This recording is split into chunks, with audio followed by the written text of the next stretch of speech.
আপনি অবশ্যই কোরআন সহি শুদ্ধ করে পড়তে পারবেন যদি এই ভিডিওতে আপনি দেখেন। এই ভিডিওতে আমি ২টি বিষয় শেয়ার করব। এই ২টি বিষয় খুবই গুরুত্বপূর্ণ। আপনি এই ভিডিও দেখেই কোরআন শুদ্ধ করে পড়তে পারবেন। যারা মোটামুটি একটু পড়তে পারেন তারা এই ভিডিও দেখেই আপনি শুদ্ধ করে পড়তে পারবেন, আপনার আর ভুল হবে না। আমি ২টি বিষয় শেয়ার করব। এটি কেমনে সম্ভব? হ্যাঁ, এই ভিডিও দেখেই সম্ভব। আমি সব কিছুই বলবো না। সব কিছুর মূল যেটি, সেই বিষয়টি আমি উল্লেখ করব। এটি বোঝার মাধ্যমে আপনি কোরআন শরীফ সহি শুদ্ধ করে পড়তে পারবেন। অবশ্যই ভিডিওতে একটা লাইক দিবেন আর সাবস্ক্রাইব করবেন পরবর্তী ভিডিও পাওয়ার জন্য। হ্যাঁ, আরবি হরফ ২৯টি রয়েছে। আপনার ২৯টি হরফ আপনাকে মুখ শুদ্ধ করে পড়তে হবে না। আপনার অটো ২৯টি হরফের ভিতরে ২৭টি হরফ, ২৭-২৭টি হরফ আপনার অটো শুদ্ধ আছে। বাকি ২টি বা ৩টি হরফ ভুল থাকার কারণে আপনার পুরো কোরআন শরীফের হরফের উচ্চারণগুলো আপনার ভুল হয়ে যায় এবং ভুল হওয়ার ফলে এই ২টি হরফ, যেই ২টি হরফ আমি বলবো, এই ২টি হরফ ভুল হওয়ার কারণে অর্থ চেঞ্জ হয়ে যায় এবং এই ২টি হরফ যদি নামাজের ভিতরে ভুল বলা হয়, এই কারণে নামাজ ভেঙে যায়। অবশ্যই ভিডিও শুরু থেকে শেষ পর্যন্ত দেখতে থাকুন, গুরুত্বপূর্ণ বিষয় আপনি শিখতে পারবেন। আসুন শুরু করছি। বিসমিল্লাহির রহমানির রহিম। ওয়াইলুল লিকুল্লি হুমাযাতিল লুমাযাহ আল্লাযী জামা'a মালান ওয়া আদ্দাদাহ। এখন আসুন প্রথমে আমি ২৯টি হরফের ভিতরে গুরুত্বপূর্ণ ২টি হরফ কী কী এবং কিভাবে উচ্চারণ করতে হবে এবং কিভাবে প্রয়োগ করতে হবে।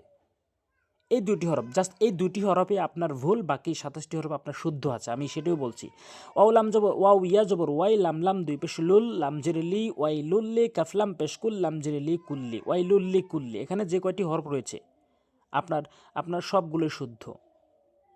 আমি লক্ষ্য করে দেখেছি ২টি হরফ বাদে বাকি ২৭টি হরফ বা ২৬-২৭টি হরফ প্রত্যেক লোকেরই শুদ্ধ উচ্চারণ হয়, বললেই উচ্চারণ হয়, বাকি ২টি হরফ বাদ দিয়ে। আচ্ছা, ওই লুল্লি কুল্লি, হা পেশু মিম জর্মা জা জবর জা হুমা জা তালাম জেরেতি লাম পেশলু তিল্লু মিম জর্মা জা জবর জা তাজরেতি হুমা জাতিল লুমা জাতি। দেখুন এখানে হা রয়েছে, মিম রয়েছে, জা রয়েছে, তা রয়েছে, লাম রয়েছে, মিম জা তা। এই সবগুলো অক্ষর আপনার হরফ উচ্চারণ হয়। এগুলা হরফ বলার সাথে সাথে উচ্চারণ হয়, এগুলা কখনোই ভুল হয় না। আর এগুলা ভুল হলে অর্থ চেঞ্জ হয় না। এখন এমন ২টি হরফ বলবো যে এইগুলো হরফ, যে ২টি হরফ আপনার ভুল বললে অর্থ চেঞ্জ হয়ে যায়। ১ নম্বর হচ্ছে এখানে এই আয়াতের ভিতরে আসবে হামজা লাম জবর আল, লাম জবর লা, জাল ইয়াজের রি, আল্লাযী, জিম জবর যা, আইন জবর মিম জবর মা, আইন জবর আ, জামা আ। এই যেখানে আইনটি দেখছেন, আরবি ২৯টি হরফের ভিতরে সবচেয়ে গুরুত্বপূর্ণ ২টি হরফ, তার ভিতরে একটি হচ্ছে আইন। আইনটি হলকের মাঝখান থেকে উচ্চারণ করতে হবে, হলকের মাঝখান থেকে। তাহলে আইনটি অবশ্যই আমরা হলকের মাঝখান থেকে চাপ দিয়ে আইন জামা আ, জামা আ। এই আইনের জায়গায় অধিকাংশ লোক হামজা এনে উচ্চারণ করে জামা আ বলতে হবে, তাহলে আপনার শুদ্ধ উচ্চারণ হবে। এবং আইনটি এমন এমন স্থানে রয়েছে যেখানে অর্থ হামজা এনে উচ্চারণ করলে অর্থ চেঞ্জ হয়ে যাবে। যেমন সূরা ফাতিহার ওখানে আলহামদুলিল্লাহি রাব্বিল আলামিন বলা যাবে না, আলামিন বলতে হবে, তাহলে আপনার নামাজ শুদ্ধ হবে। এরকম অনেক জায়গায় রয়েছে, গুরুত্বপূর্ণ জায়গায়। এরপরে মিম আলিফ জবর মা, লাম ওয়াও দুই জবর লাউ, মা লাউ, ওয়াও জবর ওয়া, আইন দাল জবর আদ, দাল জবর দা, দাল জবর দা, হাউলটা পেশ হু, ওয়াদ্দাদাহু, মা লাউ ওয়াদ্দাদাহ, জামা। তাহলে একটি শিখলাম হচ্ছে আইন। ইয়াহা জবর ইয়াহ, ইয়াহা জবর ইয়াহ। এবং দ্বিতীয় আরেকটি হচ্ছে হা, যেটি হলকের মাঝখান থেকে চাপ দিয়ে উচ্চারণ করতে হয়, আইন যেখান থেকে উচ্চারণ হয়। এটিও অধিকাংশ জায়গায় রয়েছে, এটি ভুল বলার ফলে অর্থ চেঞ্জ হয়ে যায়। যেমন সূরা ফাতিহার ওখানে আলহামদু অনেকে ছোটো হাইনে উচ্চারণ করে, বড় হার জায়গাতে ছোটো হাইনে উচ্চারণ করে।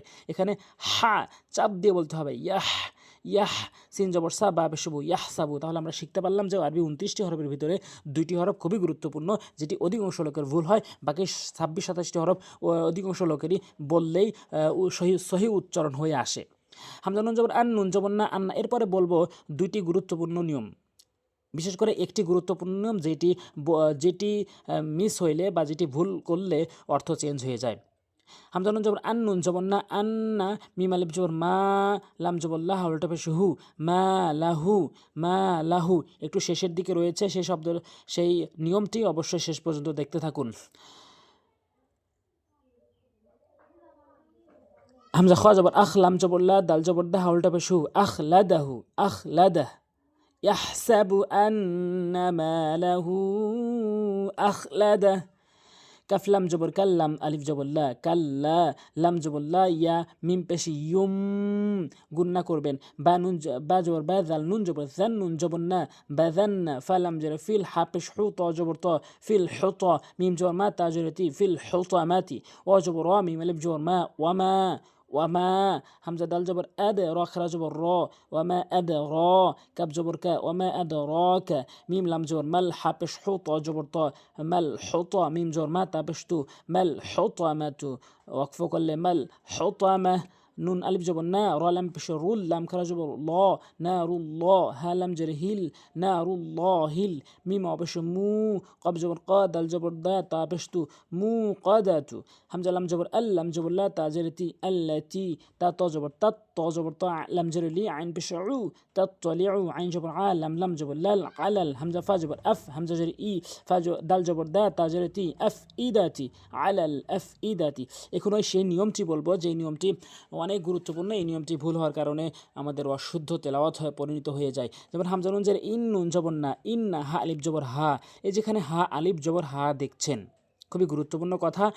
জবরের বাম পাশে যদি খালি আলিফ দেখেন তাহলে অবশ্যই এক আলিফ করে টেনে পড়বেন, এবং জেরের বাম পাশে যদি জজমালা ইয়া দেখেন তাহলে এক আলিফ টেনে পড়বেন, এবং পেশের বাম পাশে যদি জজমালা ওয়াও দেখেন তাহলে অবশ্যই এক আলিফ করে টেনে পড়বেন। এগুলো ভুল করা যাবে না, এগুলো ভুল করলে অশুদ্ধ তেলাওয়াত হয়। তাহলে এখানে কখনোই ভুল করা যাবে না। এবং দ্বিতীয় আরেকটি নিয়ম হচ্ছে জবরের খারা জবর এবং খারা জের আর হচ্ছে উল্টো পেশ, এই যে উল্টো পেশ যদি কোথাও দেখেন তাহলে এক আলিফ পরিমাণ টেনে পড়বেন। আর হরফের উচ্চারণ দিক থেকে হা এবং আইন একটু চাপ দেওয়া হলকের মাঝখান থেকে উচ্চারণ করবেন, তাহলে আপনার মোটামুটি আপনার কোরআন শরীফ শুদ্ধ হবে। ইন্নাহা আলাইহিম মুসাদাহ ফি আমাদিন মুমাদ্দাদাহ। আজ এ পর্যন্তই। সাবস্ক্রাইব করুন পরবর্তী ভিডিও পাওয়ার জন্য। পরবর্তী নিয়ম কারণ বলবো, যে নিয়মগুলো কোরআন শুদ্ধ করে পড়তে অবশ্যই বোঝাটি আবশ্যক। আজ এ পর্যন্তই। আসসালামু আলাইকুম ওয়া রাহমাতুল্লাহ।